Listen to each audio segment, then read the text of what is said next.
Hello friend, आपका जे study classes में स्वागत है।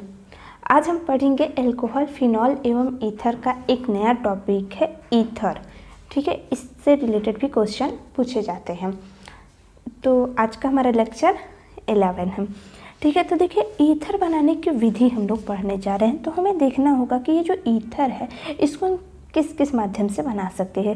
जैसे हमने अभी तक क्या पढ़ा, अल्कोहल, फिनॉल, इसी के बारे में पढ़ा। अब हम लोग पढ़ेंगे क्या, ईथर के बारे में। तो ईथर कैसे बनाते हैं, तो देखिए अल्कोहल लेते हैं CH3CH2OH ले लिए। ठीक है, इसको बनाने की दो विधियां हैं। दो विधियां, बहुत सी विधि हैं, ऐसी बात नहीं है कि एक ही केवल दो विधि है।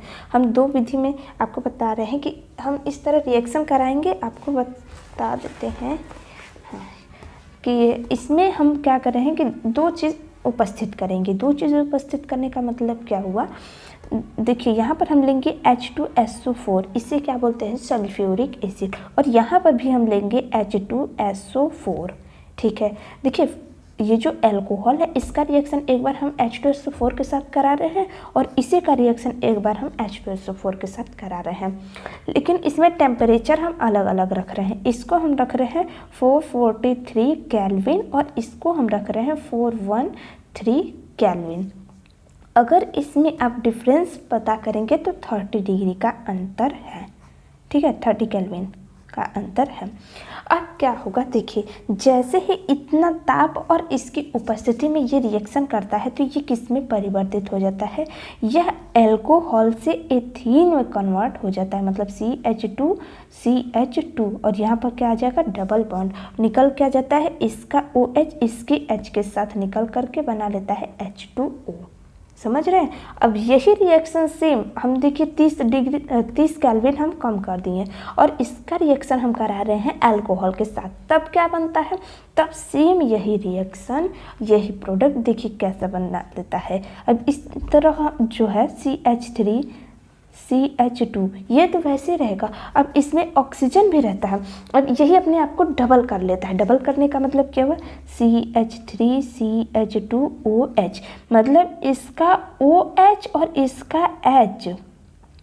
ठीक है, इसमें क्या निकलेगा, H2O इसमें भी निकला, लेकिन अब ये वाला पार्ट आकर के इस ऑक्सीजन के बॉन्ड को कंप्लीट कर देता है, CH2CH3, और इसी को तो हम कहते हैं ईथर।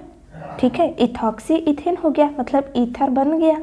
अब यही ईथर बनाने की विधि है। तो इसमें से हमने केवल आपको एक मेथड अभी बताया है कि ईथर बनाने की कौन सी विधियां हैं। ठीक है, इसमें यही इम्पॉर्टेंट भी है। अब हम आपको बताने जा रहे हैं कि विलियमसन संश्लेषण क्या होता है। ठीक है, जिसे हम कहते हैं विलियमसन ईथर सिंथेसिस। हमने यहाँ पर लिख दिया है, देखिए विलियमसन ईथर संश्लेषण क्या होता है। तो हमने यहाँ पर लिखा है, यह सममित और असममित ईथरों को बनाने की एक महत्वपूर्ण प्रयोगशाला विधि है। इस विधि में एल्किल हाइड्राइड की सोडियम एल्कोक्साइड के साथ अभिक्रिया कराई जाती है। इसमें अगर पूछा जाए कि कहाँ से इम्पॉर्टेंट लाइन है, तो यहाँ से। ठीक है, यहाँ से यहाँ तक इम्पॉर्टेंट है क्या, कि इस विधि में एल्किल हैलाइड हमने आपको बताया है, बहुत बार बता चुके हैं कि एल्किल, एल्क का मतलब हुआ कार्बन की श्रृंखला। कार्बन की श्रृंखला को हम R से प्रदर्शित करते हैं और हैलाइड को हम X से प्रदर्शित करते हैं। अब इसका रिएक्शन हम कराने जा रहे हैं किसके साथ, तो सोडियम एल्कोक्साइड। अब देखिए इसमें भी आया है एल्क। एल्क का मतलब क्या हुआ, R। ऑक्स, देखिए शब्दों को तोड़ कर पढ़िए ना, एल्कोक्साइड, तो ऑक्स का मतलब क्या हुआ, लग रहा है कि ऑक्सीजन से रिलेटेड है। अब इसके आगे लगा है सोडियम, तो हम लगा देंगे क्या, सोडियम। तो मतलब हम यहाँ पर लिख सकते हैं सोडियम एल्कोक्साइड को RONA। अब यहाँ पर हम क्या लिए हैं, सममित और सममित नहीं होगा, यहाँ पर होगा एक सममित और ये होगा असममित। ठीक है, अलग अलग। अब देखिए सममित और असममित का मतलब क्या हुआ, एक जैसे मान लीजिए हमने इस R को हमने मान लिया कि CH3 है, तो R डैश जो है इसको हम मान लेते हैं कि CH3CH2 होगा। मतलब क्या हुआ कि इसकी सहायता से हम अलग अलग कार्बन की श्रृंखला बना सकते हैं। अब देखिए इसका रिएक्शन हम जैसे ही कराते हैं तब क्या होता है, ये जो Na है यह X के साथ निकल जाता है और बना क्या लेगा NaX। ठीक है, अब क्या होता है, ये अब जैसे ही R निकला यहाँ से, सॉरी X जैसे ही निकला तो R का एक बॉन्ड खाली हो जाता है और यहाँ पर जैसे ही सोडियम निकलता है यहाँ पर ऑक्सीजन जुड़ जाएगा क्योंकि इसका एक बॉन्ड खाली था और इधर से ये R' के साथ जुड़ा हुआ है। जैसे आप एक एग्जाम्पल ले लीजिए, एक एग्जाम्पल में क्या, जैसे मान लेते हैं R के स्थान पर CH3, X के स्थान पर क्लोरीन।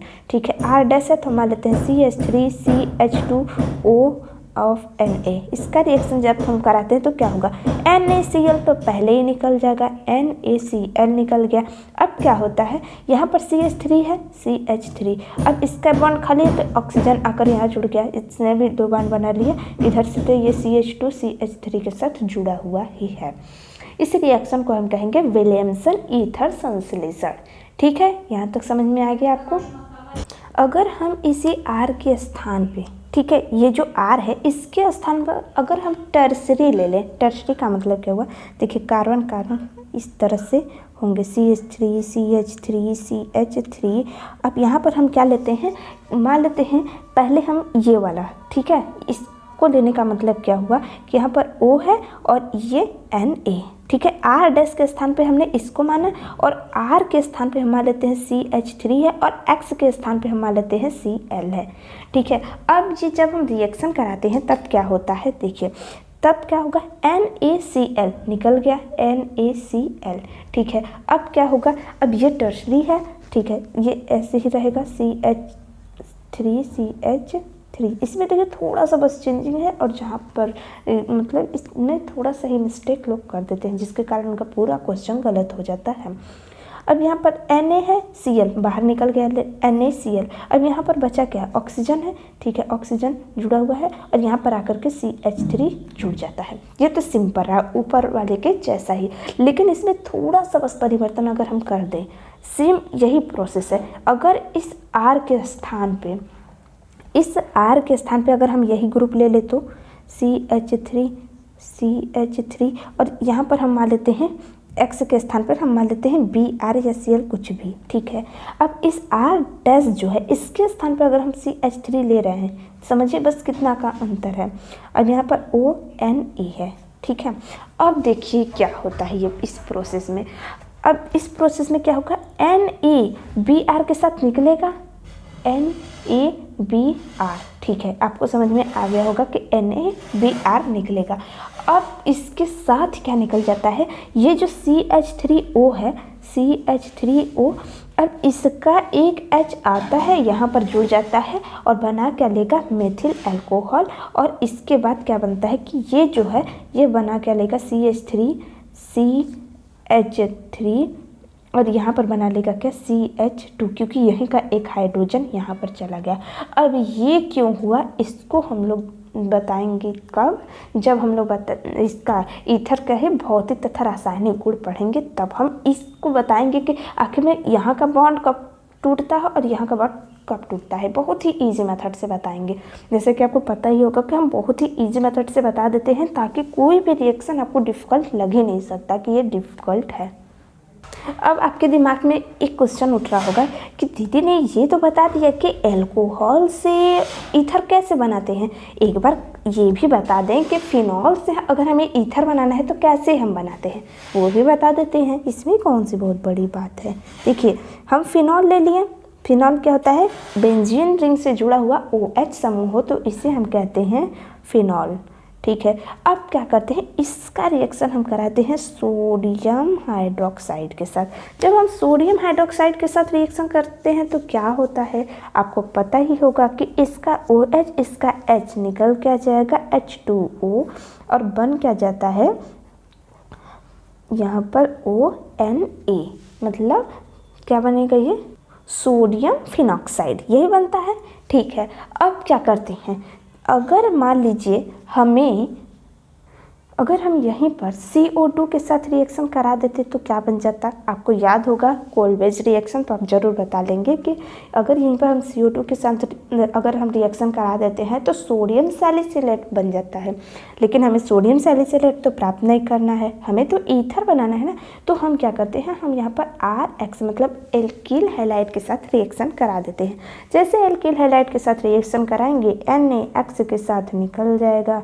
अब बन क्या जाएगा, बेंजीन रहेगा और ऑक्सीजन इससे जुड़ा हुआ ही है और R आकर के यहाँ पर जुड़ जाता है, बन गया ईथर। ईथर ही तो है ये। एक हो गया ये वाला R समूह और एक हो गया ये R समूह, हो गया। ठीक है, तो हमें बस आज इतना ही बताना था कि ईथर को हम कैसे कैसे बना सकते हैं। हमने आपको अल्कोहल से कैसे ईथर बनाते हैं ये भी बता दिए, और फिनॉल के साथ अगर हमें फिनॉल से ईथर बनाना है तो कैसे बनाते हैं वो भी हमने बता दिया। फिर इसके साथ हमने आपको विलियमसन ईथर सिंथेसिस या विलियमसन ईथर संश्लेषण रिएक्शन क्या है इससे भी हमने आपको बता दिया। ठीक है, तो आपसे पेपर में ये इस तरह नहीं पूछेगा कि फिनॉल से ईथर बनाइए, जी नहीं, इस तरह नहीं। अब ये रिएक्शन दे देगा, हो सकता है इसके स्थान पर A लिख दे, इसके स्थान पर B लिख दे और पूछ दे कि A और B क्या है। ठीक है, तो इस तरह क्वेश्चन पूछते हैं, तो हमने आपको एक एक पॉइंट को क्लियर कर दिया। और इसके साथ विलियमसन ईथर सिंथेसिस वाला रिएक्शन बहुत ज़्यादा इंपॉर्टेंट है बोर्ड के लेवल से, सो उसे ध्यान से पढ़िएगा। तो आज का लेक्चर कैसा रहा दोस्तों, आप हमें ज़रूर कमेंट बॉक्स में बताइएगा। Thank you.